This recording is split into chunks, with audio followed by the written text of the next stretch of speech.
आजकल देश में उत्सव का माहौल है। ओणम, ईद, दशहरा, दुर्गा पूजा, दीपावली सहित अनेक उत्सव शांति और सौहार्द के साथ देशवासियों ने मनाए हैं। अभी छठ पूजा समेत कई अन्य त्योहार भी हैं।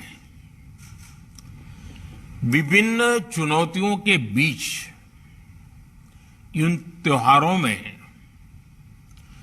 देश की एकता का सशक्त होना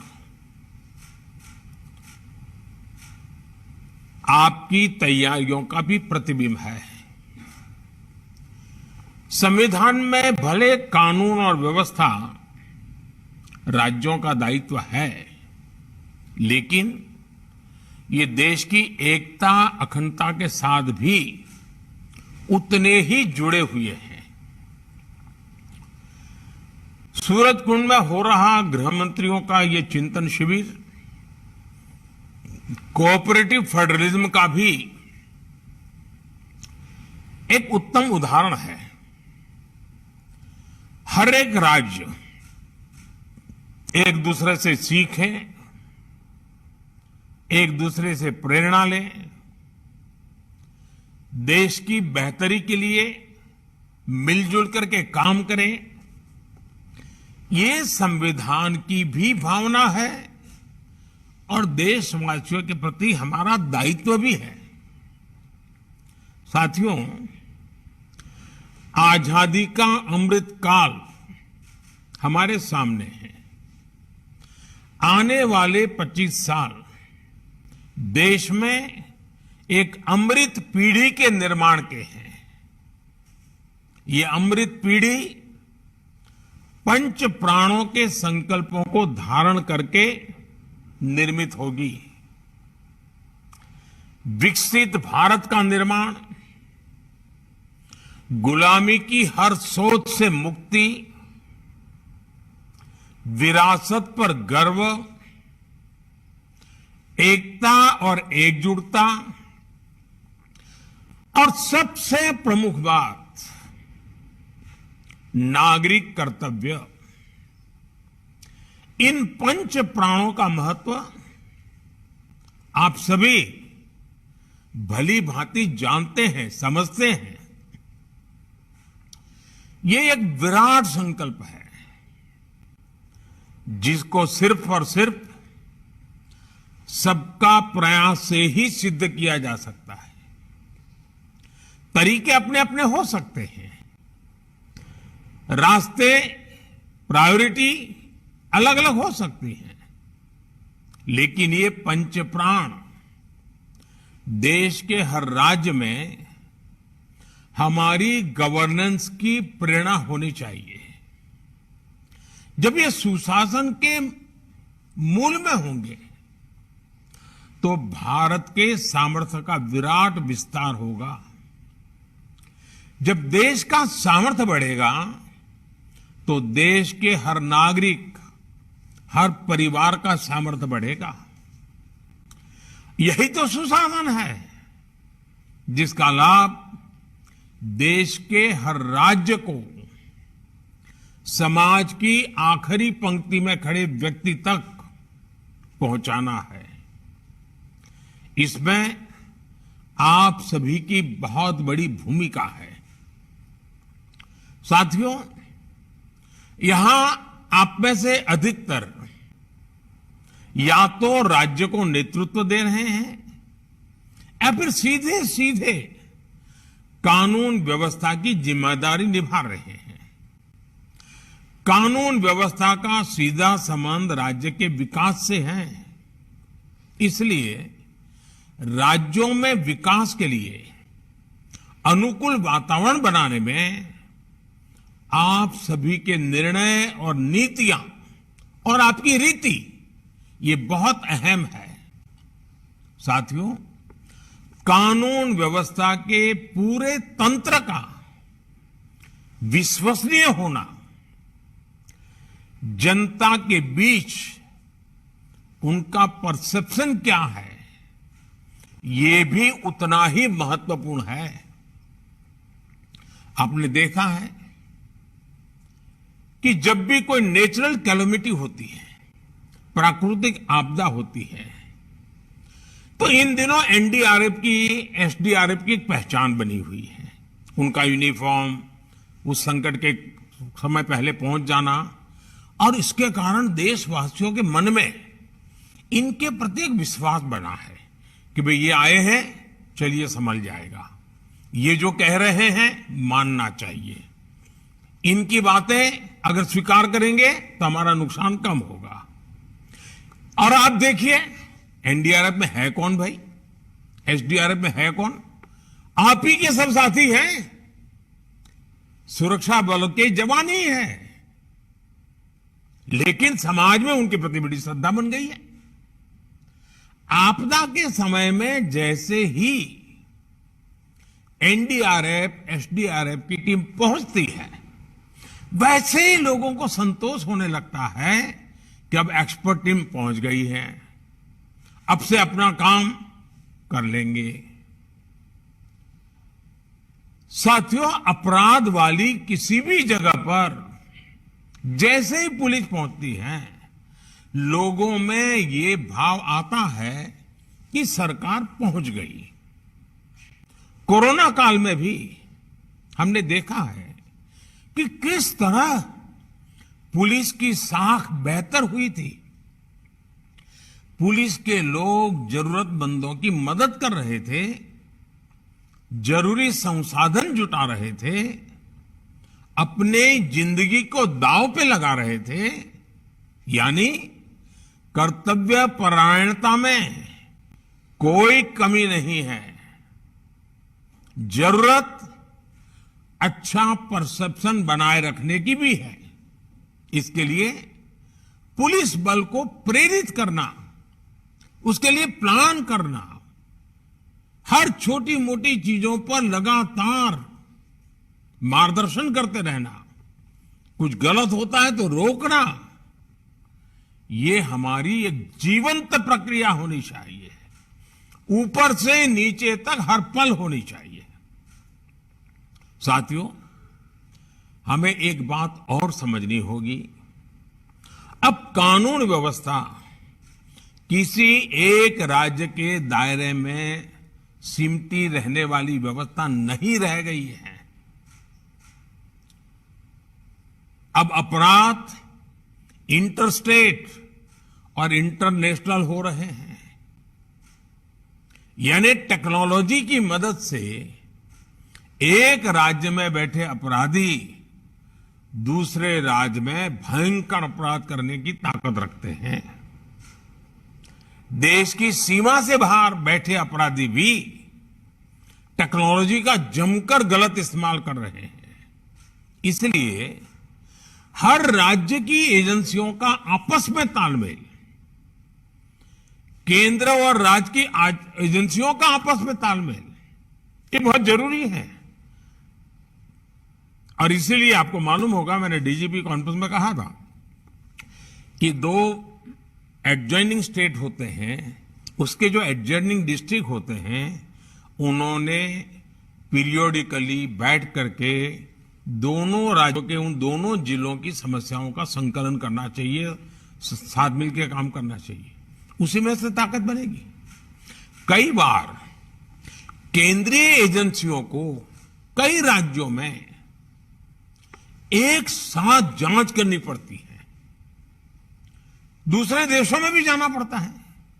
इसलिए हर राज्य का दायित्व है कि चाहे राज्य की एजेंसी हो, चाहे केंद्र की एजेंसी हो, या संबंधित कहीं किसी और राज्य से संपर्क आता है, सभी एजेंसियों को एक दूसरे को पूरा सहयोग देना चाहिए। कोई बड़ा है, कोई छोटा है, किसका अधिकार है, उसी में कभी कभी तो हम देखते हैं एक आध एफआईआर रजिस्टर नहीं हुई, क्यों नहीं हुई? तो बोले ये तय नहीं हो रहा है कि वो जो जगह है वो इस थाने में पड़ती है, उस थाने में पड़ती है। ये जो चीजें हैं वो सिर्फ पुलिस थाने तक नहीं है, राज्यों के बीच भी हो जाती हैं, केंद्र और राज्य के बीच में हो जाती हैं, भारत और विदेश की व्यवस्थाओं के साथ हो जाती हैं। इसलिए हमारी एफिशिएंसी के लिए, हमारे आउटकम के लिए, सामान्य नागरिक को सुरक्षा देने के लिए हमारे बीच में तालमेल, संकलन, सहयोग बहुत अनिवार्य है। और इसके लिए जितना संकलन बढ़ेगा, आपके राज्य की भी ताकत बढ़ने वाली है। साथियों, साइबर क्राइम हो या फिर ड्रोन टेक्नोलॉजी का हथियारों और ड्रग्स तस्करी में उपयोग, इनके लिए हमें नई टेक्नोलॉजी पर काम करते रहना होगा। अब देखिए, हम 5G के युग में घुस गए हैं। तेजी से 5G पहुंचने वाला है। अब 5G के जितने लाभ हैं, इतनी ही जागरूकता भी जरूरी रहेगी। 5G से facial recognition technology, automatic number plate recognition technology, drone और सीसीटीवी जैसी टेक्नोलॉजी, परफॉर्मेंस में ये कई गुना सुधार होने वाला है। लेकिन हम जितनी तेजी से आगे बढ़ेंगे, जो क्राइम करने वाला वर्ल्ड है, उसका भी ग्लोबलाइजेशन हो चुका है, वो इंटरस्टेट हो चुका है, वो भी टेक्नोलॉजी में फॉरवर्ड हो चुके हैं। मतलब हमें उनसे 10 कदम आगे जाना होगा। हमें हमारी कानून व्यवस्था को भी स्मार्ट बनाना, इसके लिए बहुत ही आग्रह से काम करना पड़ेगा। साथियों, मेरा आग्रह यह भी है कि टेक्नोलॉजी को कृपा करके बजट के तराजू से न तोले। और मेरा सभी आदरणीय मुख्यमंत्रियों से, सभी आदरणीय गृह मंत्री जियों से इस विषय में एक टीम बना करके दुनिया में क्रिमिनल वर्ल्ड किस टेक्नोलॉजी में आगे बढ़ रहा है, उपलब्ध टेक्नोलॉजी हमारे लोगों को कैसे सुरक्षा दे सकती है, इस पर गंभीरता से सोचना चाहिए। और इसमें जो बजट जाएगा, वो बाकी सैकड़ों खर्चों को बचाने का कारण बन जाएगा। और इसलिए टेक्नोलॉजी का बेहतर इस्तेमाल पूरे पुलिस तंत्र को तो मजबूत करता ही करता है, सामान्य मानवीय को सुरक्षा देने का एक विश्वास नीचे तक हम पहुंचा पा सकते हैं। टेक्नोलॉजी क्राइम प्रिवेंशन में भी मदद करती है और क्राइम डिटेक्शन में भी, क्राइम इन्वेस्टिगेशन में भी बहुत काम आती है। आज देखिए, कितने ही अपराधी सीसीटीवी की वजह से पकड़े जा रहे हैं। स्मार्ट सिटी अभियान के तहत शहरों में बनाए गए आधुनिक कमांड एंड कंट्रोल सिस्टम से भी बहुत मदद मिल रही है। साथियों, इस प्रकार की नई टेक्नोलॉजी के विकास के लिए केंद्र सरकार ने पुलिस टेक्नोलॉजी मिशन भी शुरू किया है। अनेक राज्य भी इसमें अपने स्तर पर काम कर रहे हैं। लेकिन यह अनुभव आ रहा है कि हमारे अलग अलग प्रयोग होने के कारण हमारी टेक्नोलॉजी एक दूसरे के साथ बात नहीं करती है और इसलिए हमारी एनर्जी वेस्ट होती है। वो जो भी मटेरियल है वो उस राज्य तक सीमित रहता है। हमें कॉमन प्लेटफॉर्म के विषय में बड़ा मन रख करके सोचना ही पड़ेगा। किसी एक के पास बहुत उत्तम चीज है तो ये मान करके न बैठे कि मेरे पास है, मैं तो किसी को दूंगा नहीं, मैं अपनी ताकत बनाए रखूंगा। एक समय आएगा, कितनी उत्तम टेक्नोलॉजी होगी और लोगों के सहयोग में नहीं होगी तो स्टैंड अलोन निकम्मी हो जाएगी। और इसलिए टेक्नोलॉजी में भारत के संदर्भ में सोचना, हमारी सभी best practices, best innovation common link वाले ही होने चाहिए, इंटर ऑपरेबल होने चाहिए, एक दूसरे के साथ लगातार सरलता से बात कर सके, ये व्यवस्थाएं अनिवार्य हैं। साथियों, आज फोरेंसिक साइंस का महात्म्य बढ़ रहा है और वो सिर्फ पुलिस महकमे के तक सीमित नहीं है जी। लीगल फर्टेनिटी को फॉरेंसिक साइंस समझना पड़ेगा, जुडिशरी को फॉरेंसिक साइंस समझना पड़ेगा, इवन हॉस्पिटल को भी फॉरेंसिक साइंस समझना पड़ेगा। इन सबके प्रयत्न से ही फॉरेंसिक साइंस का उपयोग क्राइम और क्रिमिनल को सजा दिलाने में बहुत काम आ सकता है। अकेला पुलिस के पास फॉरेंसिक साइंस की कुछ व्यवस्था है, इनफ नहीं होगा। और इसलिए हर राज्य में हमें संकलित और संतुलित व्यवस्था, हर राज्य को गांधीनगर स्थित नेशनल फॉरेंसिक साइंस यूनिवर्सिटी की और उसकी क्षमता आज दुनिया के 60-70 देश फॉरेंसिक साइंस यूनिवर्सिटी का लाभ ले रहे हैं। हमारे राज्यों ने भी बढ़ चढ़ करके लाभ लेना चाहिए। ये पूरी तरह फ्यूचरिस्टिक टेक्नोलॉजी ड्रिवन व्यवस्था है। ह्यूमन रिसोर्स डेवलपमेंट का भी वहां काम है, नए नए टेक्नोलॉजी टूल बनाने का भी काम है, और केस, बड़े कठिन केसेस को सुलझाने में भी वो लैब काम आ रही है। मैं समझता हूं कि इस व्यवस्था का उपयोग सभी राज्य सक्रियता से कैसे करें। साथियों, कानून व्यवस्था को बना रखना एक 24/7 वाला काम है, लेकिन किसी भी काम में यह भी आवश्यक है कि हम निरंतर प्रक्रियाओं में सुधार करते चले, उन्हें आधुनिक बनाते चले। बीते वर्षों में भारत सरकार के स्तर पर कानून व्यवस्था से जुड़े रिफॉर्म्स हुए हैं।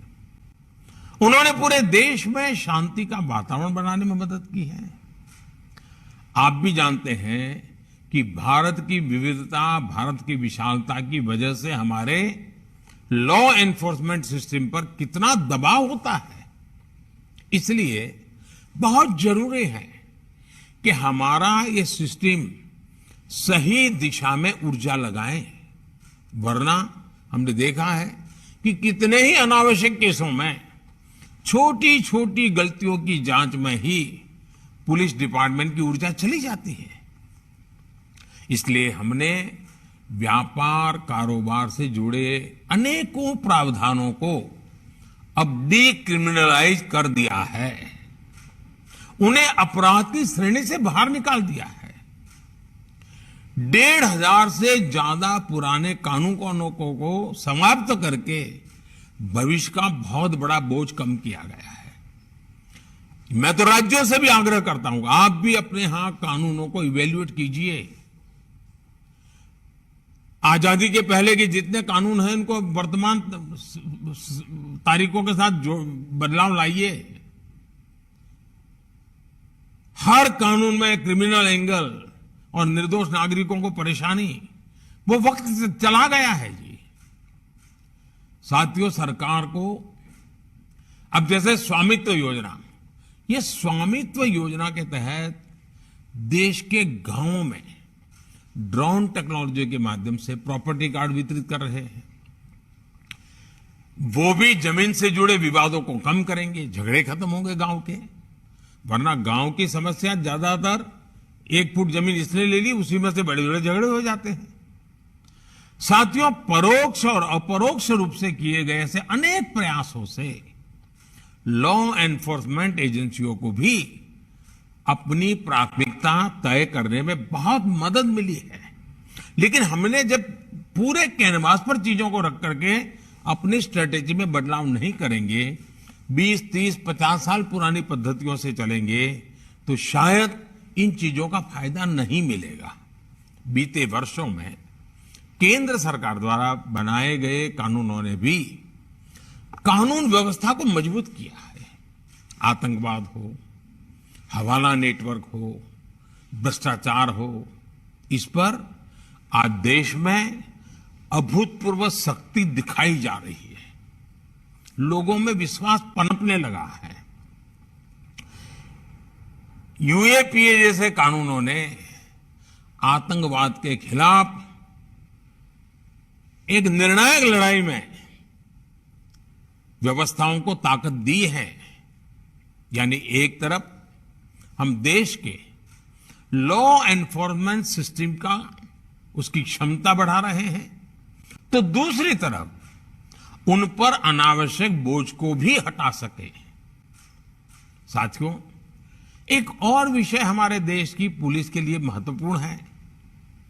जैसे आज देश में one nation one ration card की व्यवस्था बनी है, one nation one mobility card की व्यवस्था हो रही है, वन नेशन वन ग्रिड बना है, one nation one sine language बनी है, वैसे ही पुलिस की वर्दी को भी लेकर भी ऐसी कोई अप्रोच अपनाई जा सकती है।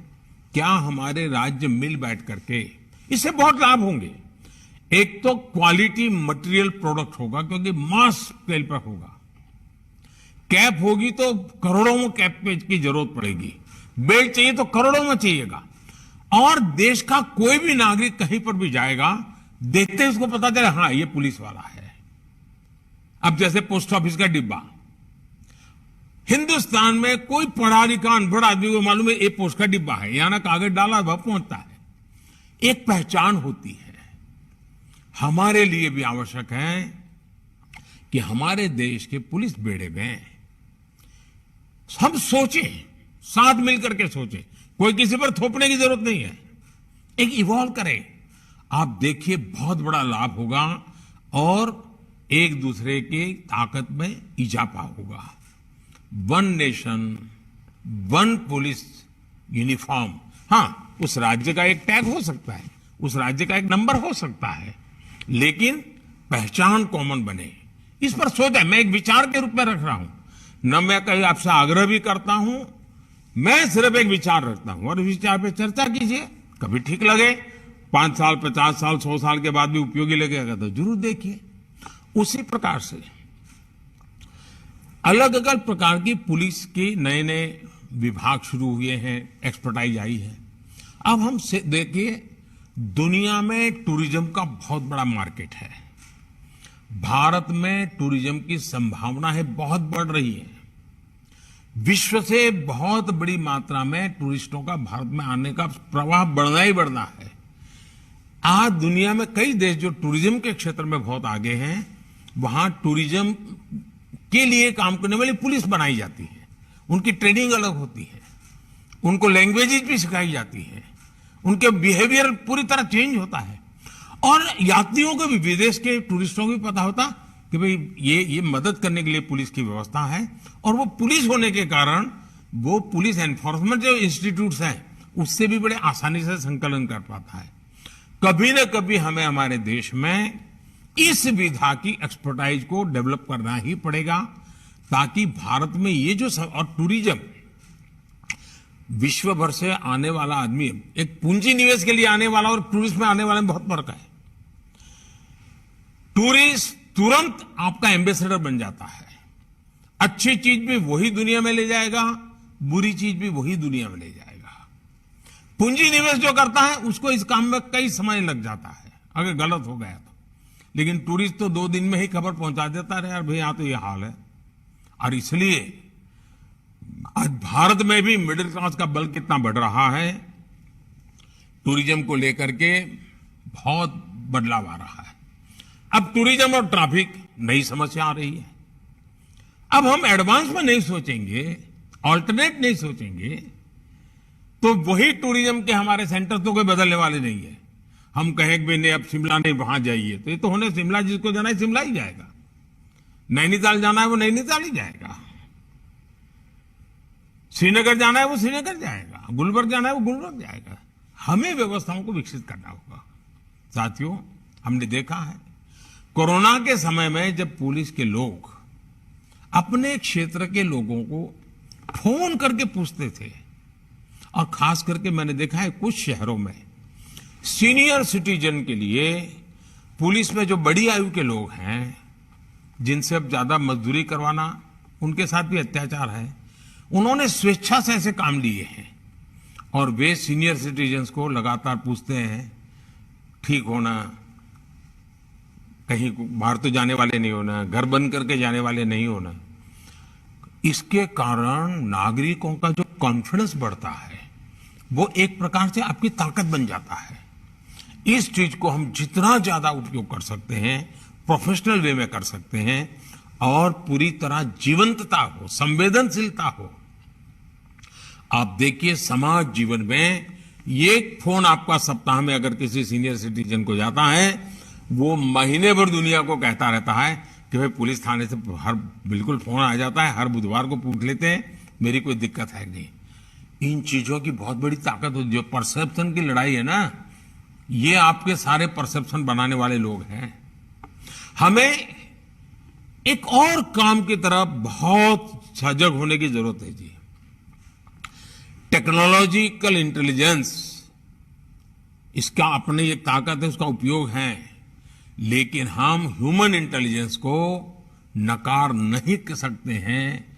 उस विधा को पुलिस डिपार्टमेंट ने आज से 100 साल, कितनी टेक्नोलॉजी बदल जाए, 100 साल के बाद उसकी जरूरत पड़ने वाली है। उस इंस्टीट्यूट को जितनी ताकतवर बना सकते हैं बनाइए। उसमें जो सामर्थ्य है, उसकी जो नजरें हैं, वो उसकी जो बातचीत में से जो पकड़ के ले आता है, ये आपकी बहुत बड़ी ताकत होती है। और अगर दोनों क्षेत्रों में ताकत है, फिर तो आप चीजों को बहुत आसानी से कल्पना कर सकते हो। ये संभावना है, 10 दिन के बाद ये संभावना दिखती है, ये चल रहा है, चलो हम देखते हैं, यहां कुछ लोग आते हैं जाते हैं, कुछ हो रहा है, तुरंत पता चलेगा। और मैं समझता हूं इसके कारण हमारी व्यवस्थाएं बहुत चुस्त हो जाएगी, जो 50 बार क्राइम करने वालों को सोचने के लिए मजबूर करेगी। साथियों में एक और बात भी समझनी है। आज वैश्विक स्तर पर भारत जितनी तेजी से आगे बढ़ रहा है, उतनी ही तेजी से भारत की चुनौतियां भी बढ़ने वाली है। पहले वो उपेक्षा की वृत्ति होती है, फिर उसका जरा मजाक उड़ाने की वृत्ति बनती है, फिर भी आप आगे बढ़ते हैं तो फिर थोड़ी कंपटीशन का भाव आ जाता है, प्रतिस्पर्धा आ जाती है, फिर भी आगे बढ़ते हैं तो दुश्मनी का रंग ले लेती है। विश्व की बहुत सारी ताकतें होगी जो नहीं चाहेगी कि उनके देश के संदर्भ में भारत कुछ सामर्थ्यवान बने। फलाने विषय में उनकी एक्सपर्टाइज है, उसमें भारत न घुसे। फलानी प्रोडक्ट उनकी बपौती है, अगर उसमें भारत प्रोडक्शन में चला गया तो मार्केट भारत कब्जा कर लेगा। भारत बहुत बड़ा बाजार है, भारत खुद बनाने लग जाएगा तो फिर तो हमारा माल कहां जाएगा। कई प्रकार की चुनौतियां आने वाली हैं जी, और वो चुनौतियां दुश्मनी का रूप लेते देर नहीं जाती है। और इसलिए हमें हमारे इन सारे चैलेंजेस को हमें समझना है। और ये सहज है, किसी को हमसे कोई हमारा बुरा करना है नहीं, मनुष्य का स्वभाव है। आपके यहां भी 2 अफसर होंगे तो लगता है कि हाँ यार ये आगे चलकर इसकी को प्रमोशन हो जाएगा, मैं तो रह जाऊंगा, तो फिर उनका 10 साल पहले ही तू शुरू हो जाता है। वैसा हर जगह पे होता है भाई।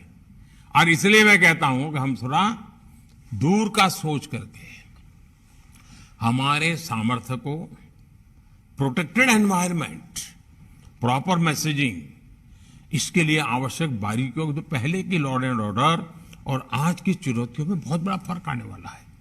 पहले का तो बरकरार रखना ही पड़ेगा, नए को लिए भी हमने अपने आप को तैयार करना पड़ेगा। हमें देश के विरोध में जो ताकतें खड़ी हो रही हैं, जिस प्रकार से हर चीज का उपयोग किया जा रहा है, सामान्य नागरिक की सुरक्षा के लिए, लॉ अबाइडिंग सिटीज के अधिकारों के लिए, ऐसी किसी भी नकारात्मक शक्तियों के खिलाफ कठोर से कठोर बर्ताव ही हमारी जिम्मेवारी है।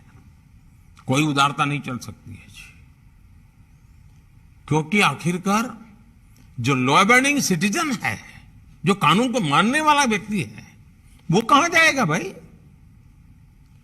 हमारा काम है, और ऐसे 99% सिटीजन वही होते हैं जी, 1% का ही प्रॉब्लम होता है। हमें उन 99 को विश्वास दिलाने के लिए उन 1% के प्रति जरा भी उदारता बरतने की जरूरत नहीं है। साथियों, सोशल मीडिया की शक्ति को हमें काम करके क्या हो रहा है, इतने मात्र से उसको आंकना नहीं चाहिए। एक छोटी सी फेक न्यूज पूरे देश में बड़ा बवाल खड़ा कर सकती है। हमें मालूम है कि आरक्षण की ऐसी अफवाह फैल गई, फेक न्यूज चल दिया, क्या कुछ नुकसान झेलना पड़ा था देश को। 6-8 घंटे के बाद जब पता चला तो सब शांत हो गए, लेकिन तब तक तो नुकसान बहुत हो चुका था। और इसलिए लोगों को हमें एजुकेट करते रहना पड़ेगा कि कोई भी चीज आती है उसको फॉरवर्ड करने से पहले 10 बार सोचो भाई। कोई भी चीज आती है उसको मानने से पहले जरा वेरीफाई करो। और सारे प्लेटफॉर्म पर वेरिफिकेशन की व्यवस्था होती है। आपको 1-2-10 जगह पे 8 चक्कर लगाओगे तो कुछ न कुछ नई वर्जन मिल जाएगा। ये हमें लोगों को एजुकेट करना होगा। हमें ऐसी फेक वर्ल्ड से ड्रिवन सोसाइटी, उसी से डरी हुई सोसाइटी, उसी से ड्राइव होने वाली सोसाइटी, इसके बीच में एक बहुत बड़ी शक्ति हमने खड़ी करनी होगी, टेक्नोलॉजिकल शक्ति खड़ी करनी होगी। साथियों, सिविल डिफेंस की आवश्यकता है।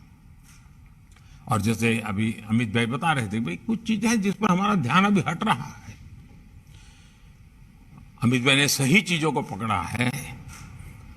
आप लोग भी चिंतित, ये जो अनेक दशकों से चली हुई चीजें हैं, इसका बहुत उपयोग है। स्कूल कॉलेज में भी इसको हमने सिविल डिफेंस से विषय हो, प्राइमरी हेल्थ वाले विषय हो, ये जो चीजें होती हैं जो पहले भी करते थे हम लोग, फायर फाइटिंग की व्यवस्था पहले भी करते थे, इसको हमने सहज स्वभाव बनाना चाहिए।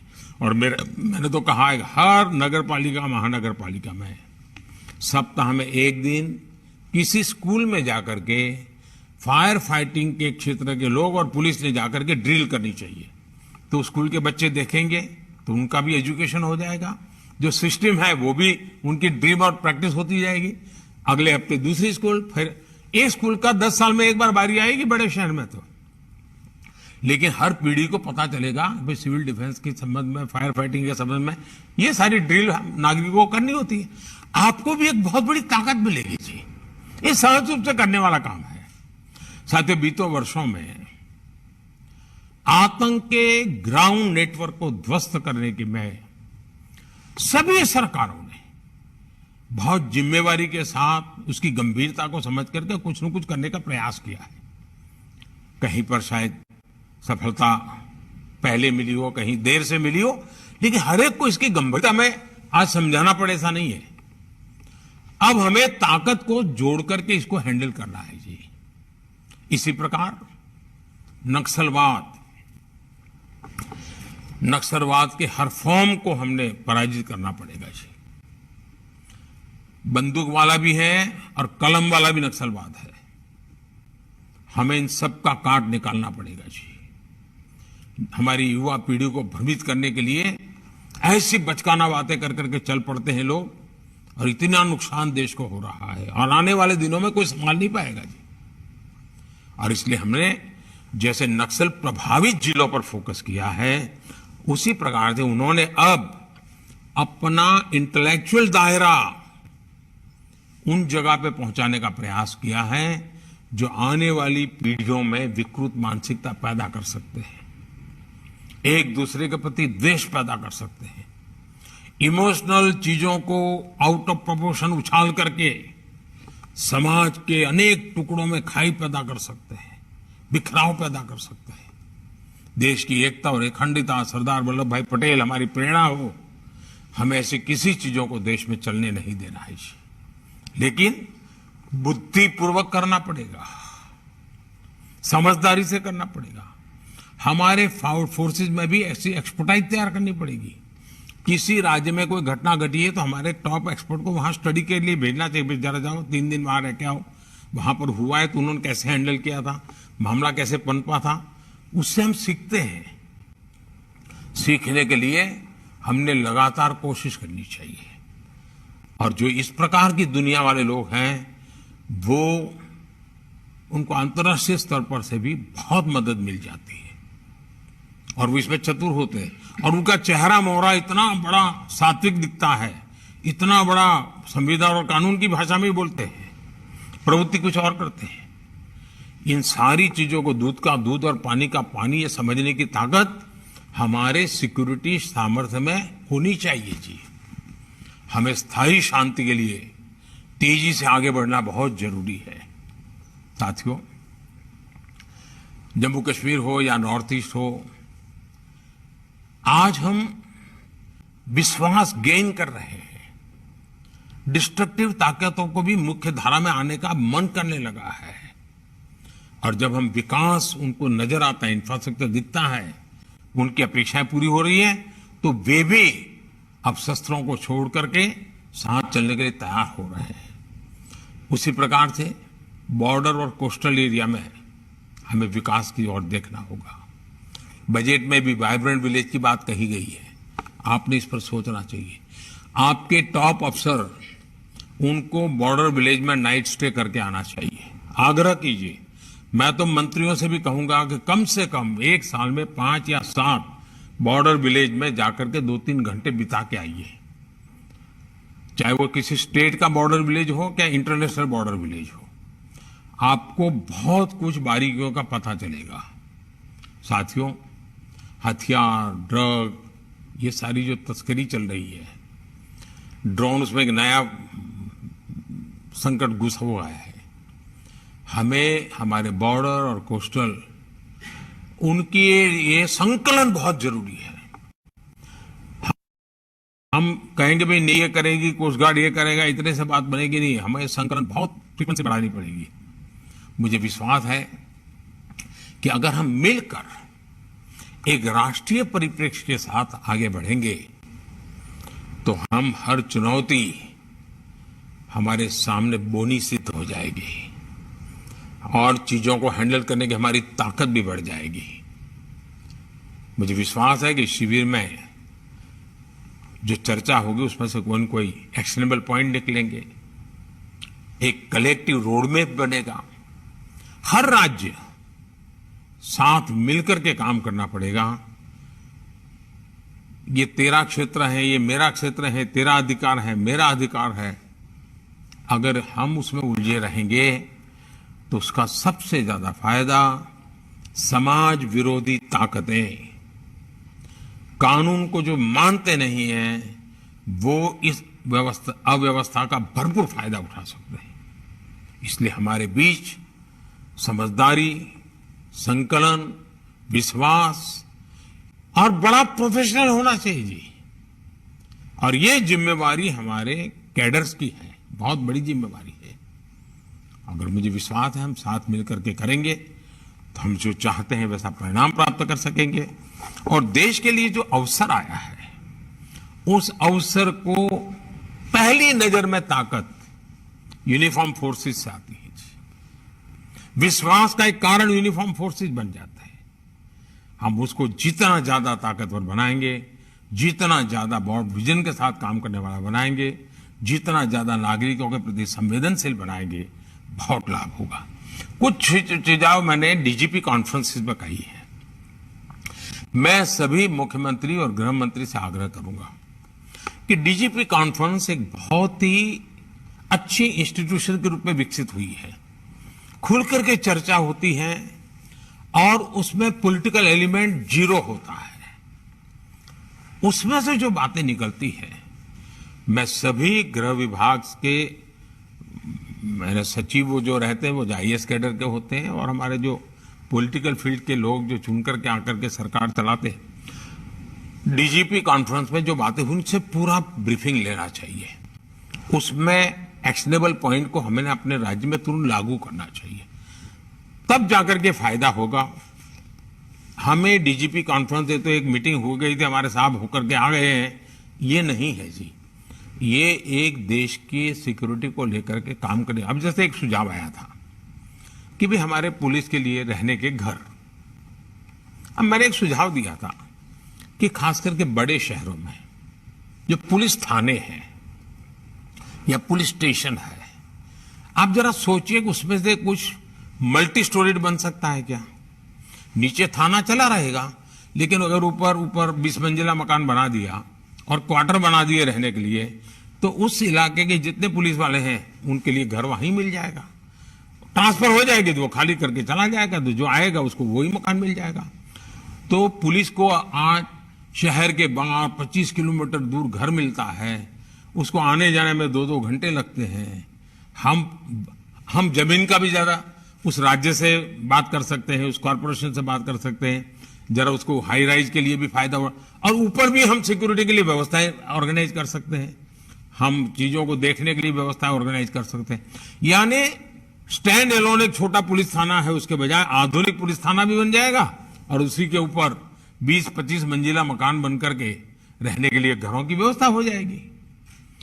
और मैं जरूर मानता हूं बड़े शहर में 25-50 थाने तो ऐसे जरूर मिल सकते हैं कि जहां इस प्रकार के डेवलपमेंट की संभावना है बहुत, क्योंकि बड़े शहरों में 20 किलोमीटर 25 किलोमीटर बाहर जाना पड़ रहा है पुलिस के क्वार्टर बनाने के लिए। और उसमें देखा होगा, अब जैसे अभी अमित भाई बता रहे थे कि भाई बजट जो देते हैं उसका उपयोग नहीं हो रहा है, जितनी मात्रा में खर्च होना चाहिए नहीं हो रहा है। अब भारत सरकार में एक ऐसी स्थिति शुरू हुई है कि मुझे बार बार आग्रह करना पड़ता है कि जिस काम के लिए तय किया है उन बजट को उस काम के लिए उपयोग करो और समय सीमा में करो। आज पैसे खर्च नहीं कर पा रहे हम लोग।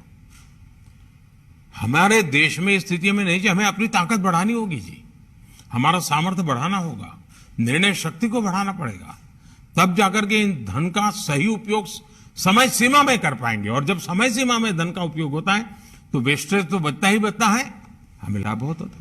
एक और मेरे विषय है आपका, मैं चाहता हूं सभी राज्य के पुलिस और भारत सरकार का पुलिस, जो हमने स्क्रैपिंग पॉलिसी लाए हैं उसका स्टडी कीजिए, और आपके जितने पुराने व्हीकल हैं एक बार उनको स्क्रैप करने की दिशा में आप आगे बढ़िए। पुलिस के पास व्हीकल पुराना नहीं होना चाहिए, क्योंकि उसकी एफिशिएंसी से जुड़ा हुआ विषय है। उससे कारण 2 फायदे होंगे। जो स्क्रैपिंग की बिजनेस में आने वाले लोग हैं उनको एश्योरेंस मिल जाएगा कि भाई फलाने राज्य में 2000 व्हीकल स्क्रैपिंग के लिए ऑलरेडी उन्होंने आइडेंटिफाई कर दिए, चलो मैं एक यूनिट लगा देता हूं रिसाइकल का, सर्कुलर इकोनॉमी का काम हो जाएगा। और हम अगर 2000 व्हीकल वहां जाए तो जो नए व्हीकल बनाने वाली कंपनियां भी आ जाएगी कि भाई आप अगर 2000 व्हीकल हमारे साथ लेते हैं तो हम रेट इतना कम करेंगे, हम क्वालिटी में आपको जो चाहिए करके देंगे। इतना बढ़िया पैकेज बन सकता है जी। सभी हमारे पुलिस के पास आधुनिक से आधुनिक व्हीकल आ सकते हैं, हम उस पर सोचें। और मैं चाहता हूं कि मिनिस्टर खुद बुलाएं ऐसे जो स्क्रैपिंग की दुनिया में अच्छा काम कर सकते हैं, उनको कहीं भी हम चलो जमीन देते हैं आपको, आप एक स्क्रैपिंग के लिए यूनिट, रिसाइकल के यूनिट लगा दीजिए, हम पहले पुलिस वाले व्हीकल दे देंगे आपको, हम पुलिस के लिए नए व्हीकल ले लेंगे। ये बहुत जरूरी है जी। भारत सरकार के भिन्न भिन्न यूनिट भी अपने पुराने सारे कूड़ा कचरा निकाल देते हैं और नए, तो हमारी एनवायरमेंट एफिशिएंसी सब में फर्क आएगा। तो ऐसी छोटी छोटी चीजों पर भी अगर आप कुछ निर्णय करके निकलेंगे और उसको समय सीमा में लागू करेंगे, आप देखिए आप लोगों को तो सुरक्षा देंगे, आप देश के विकास में भी बहुत बड़े भागीदार बन जाएंगे। और मुझे पूरा विश्वास है कि जिस गंभीरता से इस मीटिंग को आप लोगों ने लिया है, और विशेष करके इतनी बड़ी संख्या में मुख्यमंत्रियों का आकर के इस मीटिंग में बैठना, सचमुच में तो जब मैंने आपको देखा हो तो मेरा मन करता है मुझे वहां आपके बीच में होना चाहिए था, लेकिन पहले से कुछ कार्यक्रमों का इतना प्रेशर रहा है कि मैं नहीं आ पाया। लेकिन जब इतने सारे माननीय मुख्यमंत्री जी आते हो तो एक प्रधानमंत्री का स्वाभाविक मन कर जाता है कि जरा आपके बीच बैठूं, मैं भी आपके साथ चाय पान करते करते काफी बातें करूं, लेकिन मैं नहीं कर पाया। इस बार गृह मंत्री जी आपके साथ बात कर रहे हैं, वो जो भी विषय आप चर्चा करेंगे मुझ तक जरूर पहुंचेगा, और मेरे हिस्से में जो जिम्मेवारी होगी मैं सभी मुख्यमंत्रियों को, सभी गृह मंत्रियों को विश्वास दिलाता हूं कि आपकी आशा अपेक्षा पर खरा उतरने के लिए भारत सरकार भी उतना ही प्रयास करेगी। मेरा आप सबको बहुत बहुत धन्यवाद, बहुत बहुत शुभकामनाएं।